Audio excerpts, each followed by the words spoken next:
Olá, sejam muito bem-vindos a mais um programa Conversando com Economistas.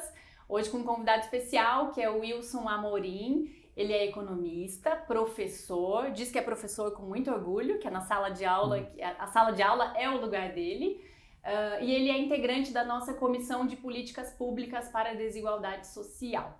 Wilson, bem-vindo. Obrigado pelo convite. A gente que agradece. Começa contando pra gente, por favor, como é que escolheu a economia.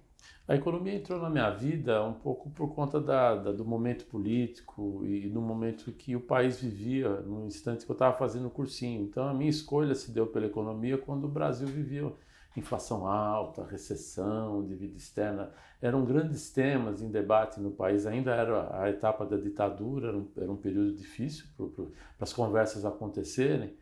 Mas eu percebi na economia a convergência de alguns campos de conhecimento que me interessavam, né? Eu comecei com a história, mas eu queria vida prática. E a economia, como ela opera ao longo da história, ela trabalha com as condições de momento de cada país, de cada sociedade, ela acabou chamando minha atenção e eu fui fazer o vestibular e ingressei na faculdade lá na FEA-USP em 1980.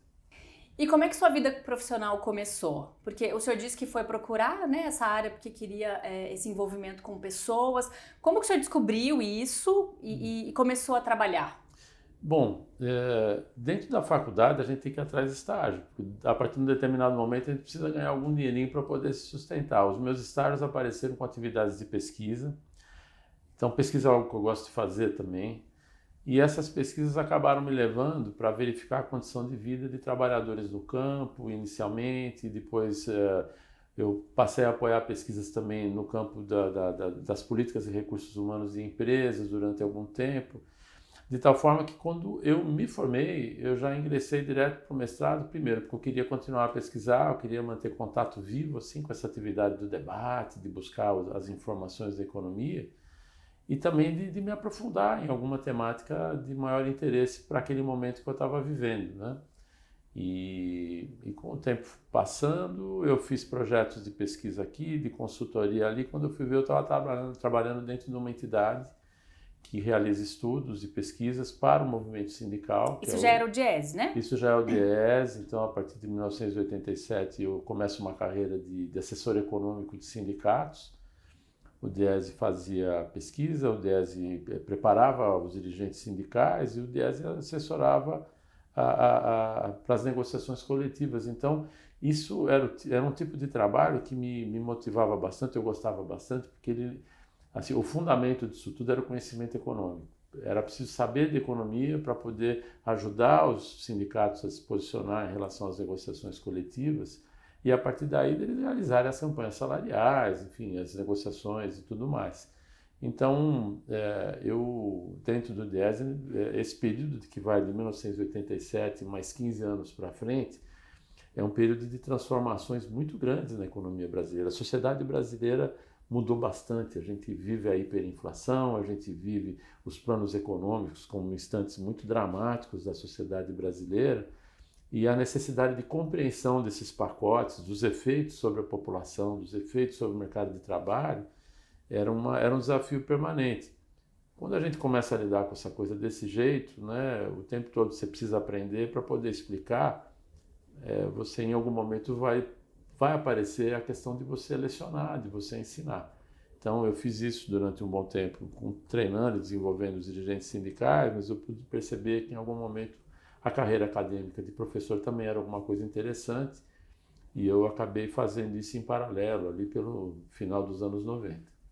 E é importante você falar isso sobre a gente entrar nessa questão, porque você escolheu um caminho, porque quando a gente fala de economia, vai para o mercado financeiro, né? Eu queria que você falasse um pouquinho sobre essa escolha, que eu acho que é um pouco diferenciada, né? Que é trabalhar, que é fazer a economia olhando para o trabalhador, para as pessoas. A economia, no sentido mais geral, ela cobre qualquer assunto, né? Evidentemente, o mercado de trabalho, né, numa cidade como São Paulo, numa região como São Paulo, existem muitas oportunidades na área financeira porque as grandes instituições financeiras estão aqui. Então, as equipes de projeção econômica, de análise, de aconselhamento, o pessoal que batalha fazendo as aplicações, há uma concentração de gente muito grande aqui em São Paulo. São Paulo é um centro nervoso nesse sentido, acompanhado do Rio de Janeiro um pouco mais à distância, então essa demanda ela está muito presente, mas não é só isso, né? Então a atividade econômica envolve planejamento, envolve você estudar o que os governos estão fazendo,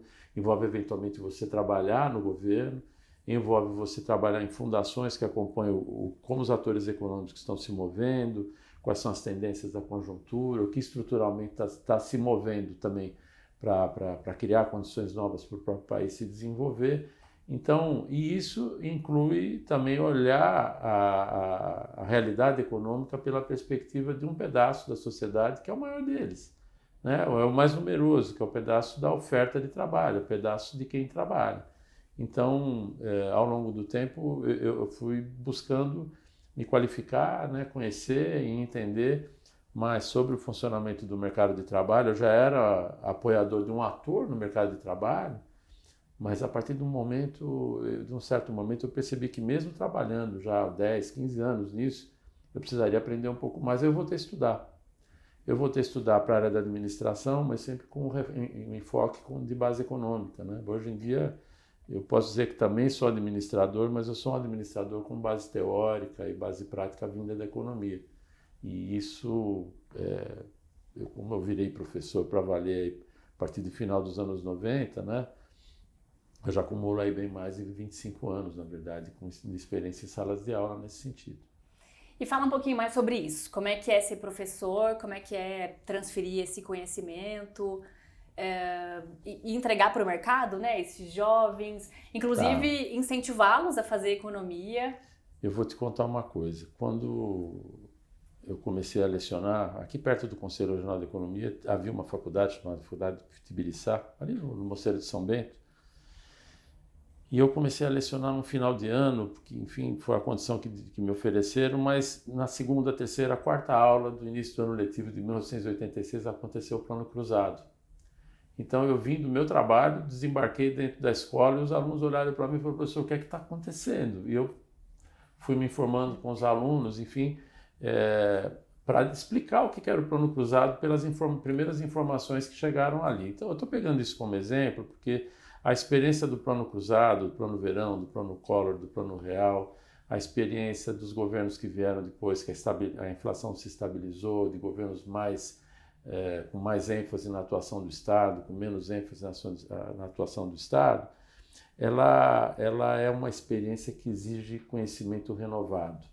Você chega nas questões econômicas com o conhecimento que você tem, mas para dar um passo adiante você precisa aprender com o que está acontecendo. O nosso lugar de professor está colocado aí.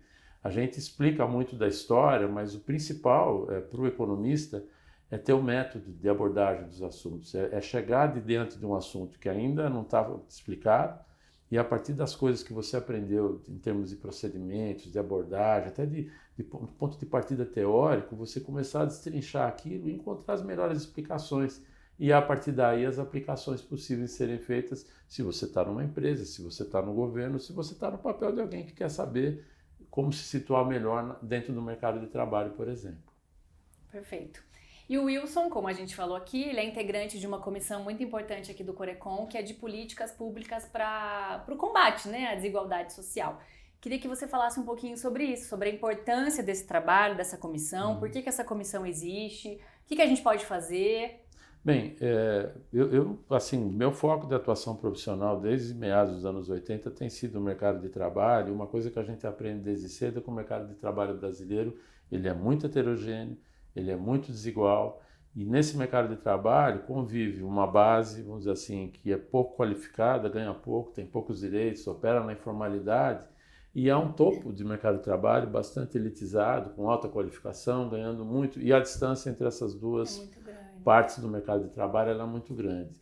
Uma comissão como essa, ela mostra isso, né, como sendo uma grande questão nacional, um grande problema nacional, algo a ser resolvido, né, tanto do ponto de vista do diagnóstico, de entender por que é que isso acontece, quanto do ponto de vista da proposição, ou seja, das políticas públicas que são necessárias para corrigir essas distorções.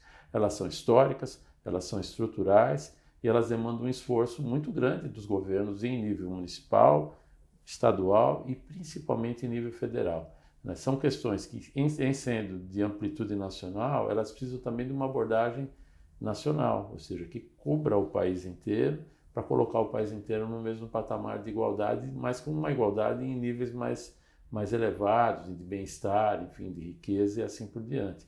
Uma comissão como essa tem por tarefa, então, identificar as razões pelas quais há tanta desigualdade, há tanta injustiça social e apontar saídas e políticas apropriadas para resolver esse tipo de situação.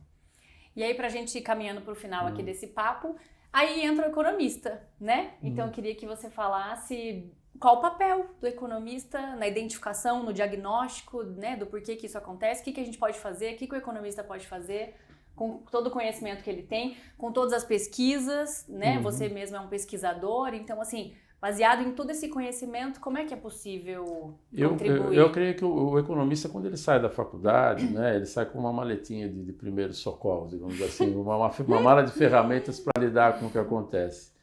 Eu, por experiência própria, posso dizer que essa maleta de ferramentas e conhecimentos, ela se torna obsoleta muito rapidamente. O que não envelhece é a curiosidade, o que não envelhece é a visão crítica, o que não envelhece é o método de você estudar as coisas, porque elas se renovam. Então, eu diria aos economistas que, diante dessa sequência cada vez mais rápida de novos fatos e novos acontecimentos, do avanço da tecnologia, né, do progresso que vai acontecendo pela incorporação de coisas como inteligência artificial, algoritmos, tudo isso propõe situações novas para a economia, né? E a gente tem que se colocar na condição de refletir de por que isso está acontecendo, para onde a gente está indo e o que corrigir para que isso resulte em conforto, em felicidade, em desenvolvimento no primeiro sentido da palavra, né? Porque crescimento é uma coisa, desenvolvimento é outra. O bom é ter desenvolvimento e desenvolvimento das pessoas, e os economistas não devem deixar de observar essa perspectiva. Eu acho que essa, vamos dizer assim, para quem tem um instrumental de saída do economista e a caixinha de ferramentas, nesse caso aqui, não envelhece, que é a metodológica, né, que é de método, nós estamos na tarefa, na obrigação de aplicá-la no nosso cotidiano, tanto profissionalmente quanto do ponto de vista da cidadania. Muito bem, então deixa um recado aí para os economistas, especialmente para os jovens. Aqui no Corecon a gente realiza um trabalho muito forte, que é um trabalho de trazer os jovens, né, para a economia, para contribuir aí com todo esse desenvolvimento. Por favor, deixa um recadinho aí para a gente. Não abandonem a curiosidade, não abandonem a visão crítica, né? Não tome as coisas como elas parecem que são de primeira, né? Olhando os dados, olhando as informações, ouvindo as opiniões, desenvolva a sua própria opinião a partir do teu acervo de conhecimento. Um economista vai sempre ter o que fazer e aonde fazer e o que falar, na proporção em que ele se envolver bastante com os fatos com os quais ele está convivendo e está lidando. Mas sempre de maneira crítica, sempre procurando renovar seu próprio conhecimento diante das situações e fatos que vão se sucedendo. Muito bem, Wilson, muito obrigada. Obrigada, parabéns por esse trabalho belíssimo que é de ser professor. Obrigado. Viu? A gente que agradece. Muito obrigada a você que acompanhou mais um programa Conversando com Economistas. Até a próxima.